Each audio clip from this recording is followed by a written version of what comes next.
नमस्कार प्रणाम। हम खेसारी लाल यादव उर्फ छपरहिया लौंडा तो हमनी सब रउरा सबके बीच में बहुत ही मजेदार फनी वीडियो लेकर आइल बनी जा, जवन जे एकदम भोजपुरी भाषा पर ही बा, एकदम शानदार जानदार एकदम अच्छा बात। रउरा सब एकरा के सुनी जा और मजा ली जा, जेकर शुरुआत हमनी के बड़ भाई भोजपुरिया के पावर स्टार पवन सिंह भैया के तरफ से हुई। तो रउरा सब सुनी और मजा ली। हम भोजपुरी हई 25 करोड़ के माई आ देश से परदेश ले 16 देश में बढ़ल बानी आ करोड़न के जबान पर चढ़ल बानी। बाकिर हिंदी विद्वान कहेले हमरा के अपन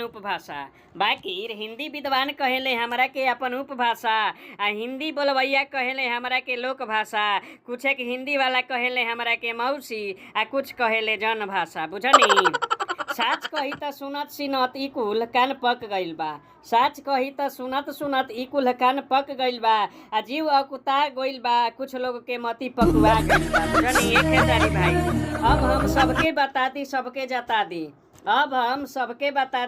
जता दी हमरे खून मजा से बनल हिंदी हमार बेटी हई आ हमरा के ओकर मौसी कहल गलत बा। काहे हिंदी ला जाले कहे में हमार माई।